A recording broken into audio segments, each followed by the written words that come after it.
हम तो चुनाव जीत गए हैं। क्या ये 10,000 वोट लाने से वो चुनाव जीते हैं? ये अपनी झेप मिटा रहे हैं और कहते हैं ना, खिसियानी बुल्ली खंभा नोचने वाली बात है। ना बीजेपी पूछ रही है इनको, ना महागठबंधन पूछ रहा है, आखिर जाए तो जाए कहाँ। मुकेश सहनी, अगर मैं सत्य बोलूं तो एक बड़बोलेपन के शिकार राजनेता है जिनका कोई जनाधार नहीं बचा है। यूपी में चुनाव लड़ने गए थे, सारा अपना जमानत जब्त करा लिए। यहाँ पे बड़ा कूद के 1 टन सोना के लड्डू बनवा रहे हैं, वो भी देसी घी के। भाई कहाँ गए वो लड्डू? तो ये निगेटिव पॉलिटिक्स करता है। ये कभी जीतने के लिए तो खड़े नहीं हुए थे, चाहे बोचहा हो चाहे कुर्नी हो। ये सीधे कहते हैं कि हम बीजेपी को हराने के लिए। वीआईपी पार्टी के सुप्रीमो मुकेश सहनी जी को कौन आमंत्रित करता है कि आप आइए चुनाव प्रचार कीजिए? ये आपका जनाधार कितना है? मान लीजिए वोट तो है आपके। आप हमारे दिवंगत संस्थापक रामविलास पासवान जी के अगर भाई ना होते तो वार्ड पार्षद बनने लायक आप लोग नहीं है सर। आप लड़के देखिए हाजीपुर में ना, सीएम की तो बहुत दूर की बात है, आप ना सीट नहीं बचा पाएंगे। देखिए किसी भी मीडिया में या पेपर में मैंने ये नहीं देखा कि पशुपति पारस जो है वो विनिंग फैक्टर थे कुढ़नी में। नमस्कार, लाइव बिहार देख रहे हैं आप। मैं हूं आपके साथ सुंदरम कुमार। कुढ़नी उपचुनाव के परिणाम आने के बाद मुकेश सहनी चर्चा में हैं। जीते हुए प्रत्याशी तो चुनाव प्रचार में पहले से ही थे और वो अपने कार्यकर्ताओं को लड्डू और मिठाई खिला रहे थे, लेकिन जिस प्रकार से मुकेश सहनी हार के बाद अपने कार्यकर्ताओं के बीच पहुंचे और लड्डू बांटे, वो कहीं ना कहीं बड़ा सवाल कर रहा है। लेकिन वही दूसरी तरफ मुकेश सहनी ने एक और बड़ा दावा किया है। बड़ा दावा चिराग पासवान को लेकर किया कि चिराग फैक्टर के नाम पे बीजेपी और उनके समर्थक लोग झूठ मूठ का ढकोसलाबाजी कर रहे हैं। चिराग पासवान के पास वोट बैंक है ही नहीं, क्योंकि मैंने जब कुशेश्वर स्थान और तारापुर के चुनाव को देखा था तो उसमें चिराग पासवान के पार्टी को केवल 5-5 हजार के आसपास लगभग वोट आए थे, लेकिन वही मैंने कुढ़नी उपचुनाव लड़ा तो 10,000 वोट आया। ये मुकेश सहनी का दावा है। ऐसे में हमारे साथ बात करने के लिए लोक जनशक्ति पार्टी रामविलास के spokesperson professor doctor Vineet Singh ji हैं। मुकेश सहनी दावा कर रहे हैं कि चिराग पासवान के पास जनाधार नहीं है, वोट बैंक नहीं है, कस के हमला बोल दिए हैं। मुकेश सहनी, अगर मैं सत्य बोलूं तो एक बड़बोलेपन के शिकार राजनेता है जिनका कोई जनाधार नहीं बचा है। आखिर ये बता किसको रहे हैं कि 10,000 वोट उनको आया था? हम तो चुनाव जीत गए हैं। क्या ये 10,000 वोट लाने से वो चुनाव जीते हैं? जहाँ तक उन्होंने बात कही है कुशेश्वर स्थान और तारापुर की, उनको शायद मालूम नहीं होगा क्योंकि इतने पढ़े लिखे नहीं हैं वो, कि हमारा जो वोट की जो संख्या थी वो कांग्रेस से ज़्यादा थी। अब ये बताएं वीआईपी पार्टी की वहाँ पे इनका कितना वोट था, ये समझने वाली बात है। ये देखिए ये लोग क्या है ना कि ये अपनी झेप मिटा रहे हैं और कहते हैं ना, खिसियानी बिल्ली खंभा नोचने वाली बात है। तो इनके पास कोई जनाधार बचा नहीं है। अब खिसियानी बिल्ली खंभा नोचे वाला मुहावरा इन पे चरितार्थ होता है। ना बीजेपी पूछ रही है इनको, ना महागठबंधन पूछ रहा है, आखिर जाए तो जाए कहाँ। यूपी में चुनाव लड़ने गए थे, सारा अपना जमानत जब्त करा लिए। यहाँ पे बड़ा कूद के 1 टन सोना के लड्डू बनवा रहे हैं, वो भी देसी घी के। भाई कहाँ गए वो लड्डू? जब हार गए तो चिराग पासवान से मुकाबला क्यों है? आप अपना काम कीजिए, हम लोग अपना काम करें। तो ये लोग ऐसे लोग हैं जिनको बस प्रासंगिक बनना है, कुछ बातें बोल के, कुछ मुद्दों पे बोल के। तो मुझे लगता है कि हम जैसे लोग, आप जैसे लोगों को, प्रबुद्ध लोगों को इनके बयानों को तवज्जो देने की जरूरत नहीं है।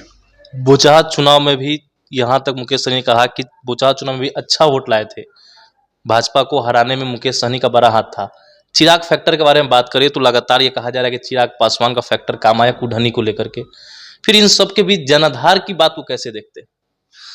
अब ये कुछ भी बोल सकते हैं आप। हम तो कह रहे हैं कि सत्य को प्रमाण की आवश्यकता नहीं होती है। आप गोपालगंज देख लें, मोकामा देख लें या कुढ़नी देख लें। अब ये बताएं कि वीआईपी पार्टी के सुप्रीमो मुकेश सहनी जी को कौन आमंत्रित करता है कि आप आइए चुनाव प्रचार कीजिए? ये आपका जनाधार कितना है? मान लीजिए वोट तो है आपके पास। कुढ़नी में ये करते हैं राजनीति अति पिछड़ा की। इन्होंने टिकट किसको दिया? एक स्वर्ण जाति के उम्मीदवार को दिया। यहाँ तो उनके जो काडर, जो निषाद फैमिली के लोग हैं, वो इनसे खफा खाए हुए थे कि भाई अगर अति पिछड़ा का आप करते हैं, राजनीति करते हैं, तो आपको हमारे बीच के लोगों को देना चाहिए। तो ये निगेटिव पॉलिटिक्स करता है। ये कभी जीतने के लिए तो खड़े नहीं हुए थे, चाहे बोचहा हो चाहे कुढ़नी हो। ये सीधे कहते हैं कि हम बीजेपी को हराने के लिए। अरे तो जनता समझती है कि आप एक मात्र भुटकटवा पार्टी और भुटकटवा राजनेता बन के रह गए हैं। तो जब आपको जीतने के लिए उतरना ही नहीं, तो जनता आपको बिल्कुल सिरे से खारिज कर चुकी है। अब उस पर फिर से मैं कहूंगा कि अपने आप को रिलेवेंट बनाए रखने के लिए, प्रासंगिक बनाए रखने के लिए कुछ भी इधर उधर का बयान देना है। और सबसे आसान चिराग पासवान जी इसलिए लगते हैं कि चिराग पासवान जी उनके हम उम्र हैं, लेकिन जो चिराग पासवान जी और लोजपा रामविलास का जो कद बड़ा है वो अब किसी की आंखों में चुभता है, किसी को पसंद नहीं आता है, तो ऐसे ऐसे बयान तो देंगे ही आप। चुनाव जीतने के लिए प्रचार प्रसार होती है, आप ही के पारस गुट के हैं प्रवक्ता ने कहा कि चिराग पासवान जो है एक दिन भीड़ लगाने से भीड़ किसी को वोट नहीं देती है, उनको देखने के लिए भीड़ लगा था, वो भीड़ वोट में बदला नहीं। पारस जी जो थे वो घूमे क्षेत्र में, उसके बाद वोट बना तब कुढ़नी जीते। चिराग पासवान इसमें कोई फैक्टर नहीं है। अच्छा, देखिए किसी भी मीडिया में या पेपर में मैंने ये नहीं देखा कि पशुपति पारस जो हैं वो विनिंग फैक्टर थे कुढ़नी में। अगर उनके प्रवक्ता, उस गुटका के प्रवक्ता या गुट के प्रवक्ता जो बोलते हैं, आप ये बताइए कि अगर आप इतने बड़े फैक्टर थे तो आपको भाई नाम आना चाहिए था कि उनके कारण इतना वोट आया।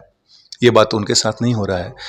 हम बार बार कहते हैं कि बीजेपी ने कुढ़नी में काम किया, पर जो फिनिशिंग जो टच था वो चिराग पासवान जी ने दिया, जो डिफ्रेंशिएटिंग फैक्टर है।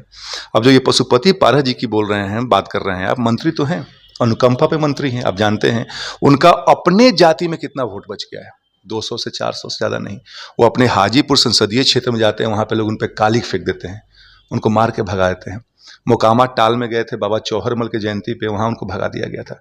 ऐसे व्यक्ति के पार्टी के प्रवक्ता बोलते हैं कि हमारे जाने से ये हो गया। अरे भाई, आप अपने मन में लड्डू खाइए ना, कोई पूछे तब तो आपको। आप तो पैर पकड़ के जबरदस्ती करें कि हम एनडीए के साथ हैं। आपका तो, आपके जो 5 सांसद है उसमें से 3 सांसद कब का, अगर एंटी डिफेक्शन लॉ नहीं होता तो कब का निकल चुके होते। तो ये लोग सर गौन केस हैं, ये लोग फूके हुए कारतूस हैं। और चिराग पासवान जी का कोई मुकाबला नहीं है। चिराग पासवान जी के पास वो क्षमता है जो कि बिहार उनको अपने नेता के रूप में देख रहा है, और बिहार का हर वासी चाहता है कि उनके साथ मिल के काम करे। आप लोग तो साफ तौर पे कह रहे हैं कि चिराग पासवान को सीएम का चेहरा बना दीजिएगा, ठीक, लेकिन एक गुट है पारस गुट, वो कह रहा है कि किसी कहने से थोड़े मान लेंगे, हम भी चाहेंगे तो सीएम बन सकते हैं। भाई आप बिल्कुल बन सकते हैं, आप कोशिश करके देखें। इस बार हाजीपुर में आप चुनाव लड़के देख लें। आप हमारे दिवंगत संस्थापक रामविलास पासवान जी के अगर भाई ना होते तो वार्ड पार्षद बनने लायक आप लोग नहीं है सर। आप लड़के देखिए हाजीपुर में ना, सीएम की तो बहुत दूर की बात है, आप ना सीट नहीं बचा पाएंगे। और ये हम थोड़े कह रहे हैं यार कि चिराग पासवान जी को सीएम कैंडिडेट बनाइए, यहाँ तो बिहार की जनता कह रही है, बीजेपी के लोग कह रहे हैं। अब आप बताइए कि आज के परिदृश्य में जहां पे बिहार में 55 से 60% युवा है, ऐसा कौन सा चेहरा यहां पे है, अब बोलिएगा तेजस्वी यादव, मैं उनके बारे में बताऊंगा, ऐसा कौन सा चेहरा है जिसके पास एक विजन है बिहार फर्स्ट, बिहारी फर्स्ट का, जो ऊर्जा से लबरेज है, जो चाहता है कि हर बिहार और बिहारी के दुख में पहुंचे वो, और वो पहुंचता है। तेजस्वी यादव की पृष्ठभूमि आपको मालूम है सर, उनके पार्टी में 55 से 60% ऐसे मंत्री हैं जिनपे की क्रिमिनल केसेस, जो भी सीरियस क्रिमिनल केसेस है। नीतीश कुमार जी के एक बार पिछलग्गू बने हुए हैं, जो आदमी पलटू चाचा कहते फिर से साथ गलबहियां करके आ रहे हुए हैं। पहले कैबिनेट मीटिंग में 10 लाख नौकरी देंगे, कहाँ गया सर। अपराध की स्थिति देख रहे हैं, 22% बढ़ चुका है, एनसीआर भी कहता है 4 महीने में। तो सर किसी के कहने से, अब मान लीजिए कि सर आप आसमान में थूक फेंकिएगा या चांद को गाली दीजिएगा तो चांद मैला नहीं होगा ना। चिराग पासवान जी को हम कार्यकर्ता हैं, हो सकता है कि हमारी भाई उनमें आत्मीयता है, उनके साथ हमारा प्रेम है, तो हम बोल देंगे। ये बिहार की जनता 2020 में 25 लाख वोट, अभी कुढ़नी में अगर नाच पहुंचते चिराग पासवान जी गोपालगंज में सर, तो वो सीट नहीं निकलता। मोकामा में अनंत सिंह जो 40,000 वोट से जीते थे, घट के 16,000 पे आ गए। सुंदरम भाई किसी को कहने दीजिए, मैं फिर से कहता हूं ये लोग खिसियानी बिल्ली खंबा नोचे वाले हैं। अब जाए तो कहां जाएं। तो आप क्या करते हैं, आप अपने से बड़े नेता को, बड़ी पार्टी को गाली देके, कुछ बोल के आप प्रासंगिक बने रहते हैं, यही वो काम कर रहे हैं। चलिए आखिरी में सर, चिराग पासवान क्या वाकई में 2025 में और 2024 में बीजेपी के लिए फिर से फैक्टर साबित होंगे? सुंदर भाई ये सवाल आपने बड़ा बढ़िया पूछा। देखिए चिराग पासवान फैक्टर क्यों बन जाते हैं, क्योंकि अब जनता जो है ना बिल्कुल बेजार हो चुकी है। 32 साल राजद का और जदयू का शासनकाल देखने के बाद जो बिहार का जो हाल है ना, आपसे छुपा है, अभी बिहारी, हम भी बिहारी, हर मानक पे पिछड़े हुए हैं आप। तो एक ऐसा नेता चिराग पासवान है जो कि केवल परेशानियां नहीं गिनाते हैं, वो कहते हैं भाई कि इसका सॉल्यूशन ये है। और 2020 में जो हम एनडीए में थे, अगर नीतीश कुमार जी ने उन सॉल्यूशनों को मान लिया होता तो बिहार कुछ बेहतर स्थिति में होता। अब जो हम कहना चाहते हैं, अब देख लीजिए अगल बगल ना बीजेपी के पास ऐसा कोई बढ़िया विकल्प है, ना और किसी पार्टी के पास। अगर विकल्प है तो हम ये नहीं कहेंगे कि चिराग पासवान जी को यहाँ बना दें आप, लेकिन सबसे बेहतर विकल्प आज के परिदृश्य में, आज के संदर्भ में एनडीए के पास चिराग पासवान जी से बेहतर कोई नहीं है। तो अगर और बीजेपी के अंदर एक खासियत रही है सर, ये बात हम माने या ना माने, कि वो उदार चरित्र के लोग हैं, उदारवादी पार्टी है, कभी भी कहते हैं ना सिंहासन के पीछे नहीं ज़्यादा भागते हैं लोग। तो मुझे लगता है कि बिहार के अगर वो सचमुच हितैषी हैं तो चिराग पासवान जी के बारे में सोचेंगे, क्योंकि चिराग पासवान जी जब बीजेपी को नीतीश कुमार परेशान कर रहे थे हर बिल में, या सीए हो, एनआरसी हो, पिगासस हो, कभी भी साथ नहीं दिया, जाति जनगणना भी साथ नहीं दिया, तब चिराग पासवान जी हमेशा से बीजेपी के साथ खड़े रहे हैं। तो एक घटक दल को दूसरा घटक दल क्या चाहता है कि वो एक लॉयल हो, उसके पास विजन हो, ताकि जो गठबंधन है जब साथ चले तो बिहार भी आगे बढ़े और उस गठबंधन का भी नाम हो। तो मुझे लगता है कि अभी जो सबसे बेहतर विकल्प बिहार में है वो चिराग पासवान जी हैं। चलिए, तो सुन रहे थे क्या कुछ कहा है प्रोफेसर डॉक्टर विनीत सिंह ने कि चिराग पासवान ही एनडीए के लिए अच्छा फैक्टर साबित होंगे और चिराग के सहारे ही भाजपा को आगे बढ़ना चाहिए। फिलहाल के इतना ही, बने रहिए हमारे साथ, देखते रहिए लाइव बिहार। धन्यवाद। लाइव बिहार यूट्यूब पर सब्सक्राइब और फेसबुक पर लाइक जरूर करें।